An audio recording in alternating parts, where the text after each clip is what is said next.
Pass your Dean over out here, your Access Entertainment, with the legendary Steve Kekana. How you doing? I'm doing fine, say, and let me greet your listeners. Thank you very much. I'm excited. Legendary, first of all.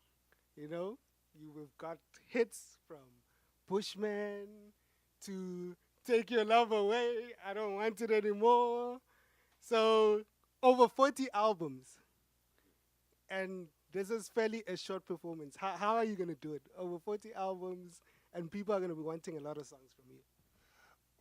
That's it. It is always the problem because you just check what would be the suitable songs to play within such a very short space of time.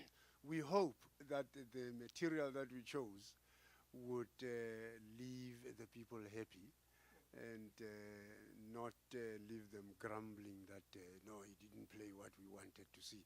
But we know few of them we know that they will love. So what are the songs that you cannot leave the stage without performing? One thing for sure, I won't leave the stage without performing Take Your Love and Keep It. I can't leave the stage without playing Feel So Strong. I can't leave the stage without playing I Love You, Africa, and many more. Then I gotta ask you, out of all the songs, right, which song is the most personal to you that you love the most? Well, the song that is more personal to me, it's a Zulu song called Ipupo. Because that is the only song that I sang which is the true story. You know, as musicians, we don't write true stories. We write fictitious things. But this Ipupo, it's a real dream that I dreamt. I dreamt in such a way that I was so ragged in and poor to such an extent that even my folks did not even recognize me. Then I woke up and I wanted to understand what kind of a dream is this one. And for me to get it out of me was to make a song of this dream.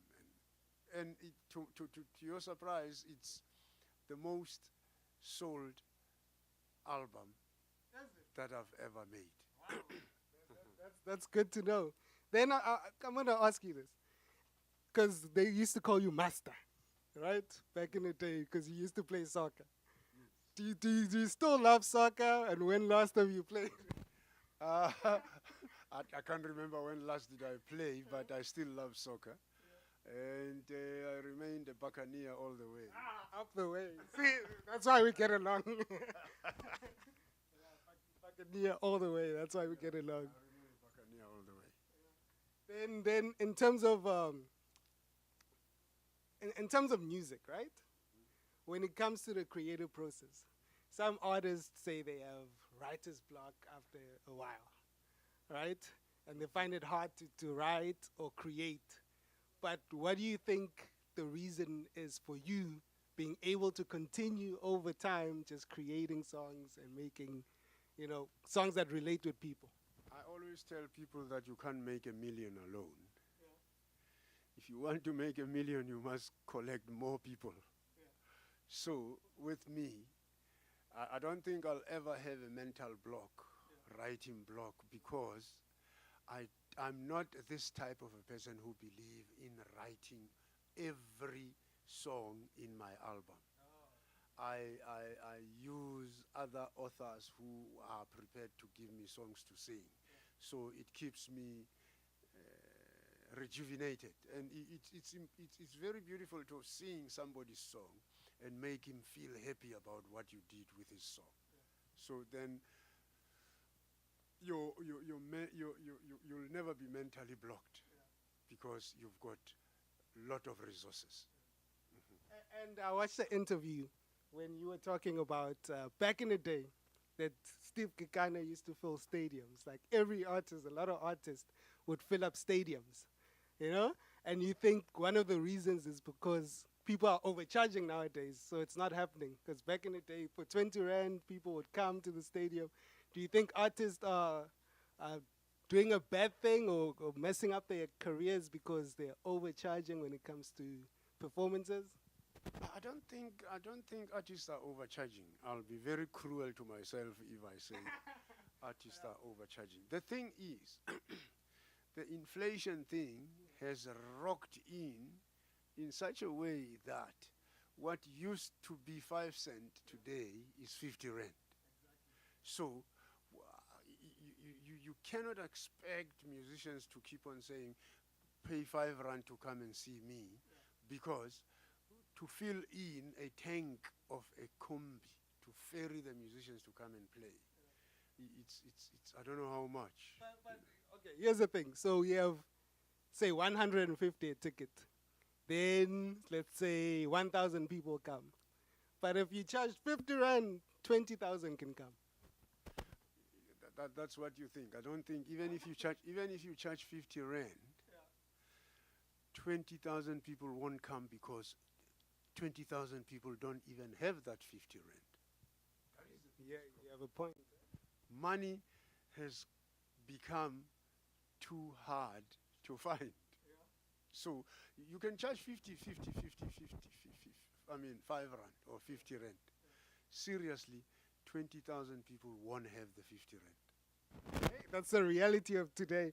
And a lot of people don't know that you studied law. Right? And it's a qualified lawyer. It means they don't want to listen. What? Indeed, I studied law. And I'm curious about this because you were at your height of your career, but then you decided to still go and study law. What was the reason behind it, and why law? It's because from my early childhood days, I always wanted to be a lawyer.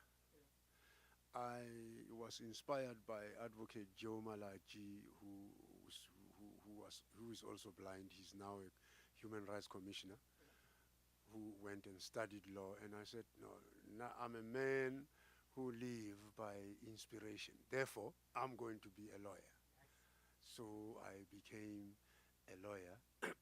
And I went to school when I was the Steve Kekana, famous all over South Africa. And many people were surprised, how do you leave your celebrity status and go back to school? I said, this is my dream. I always tell people that the first dream that you ever dreamed of, make sure that you pursue it and complete it.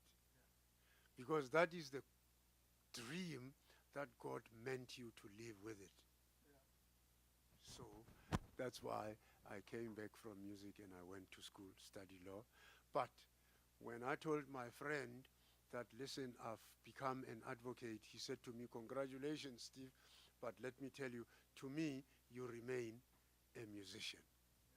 It says a lot. Ipupo, going back to that, your favorite song, right? Then And he's right. Now, if you ask me, I feel I'm more of a musician rather than a lawyer. all right. Then just to wrap it up, we have a segment called Ask an Artist, right? So I'm going to ask you 5 questions, right? And I've asked a lot of artists the same questions. So first one, what was the first stage name that you thought of? What was? The first stage name that you thought of? Before Steve Kekana, have you thought of another name that you could use on stage? I never thought of any other name except Steve. Then, in terms of the first album that you bought, what was the first album you ever bought? You remember? I bought, Cliff Richard. Yes.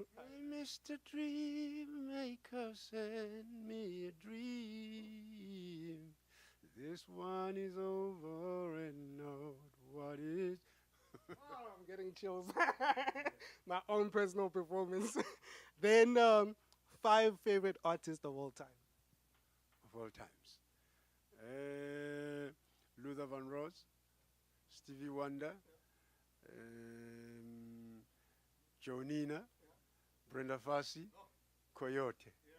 And if you could have an endless supply of anything in the world, what would it be? Endless supply of anything in the whole world would be child protection. That's a selfless one. Yeah. Then last one, last album that you bought.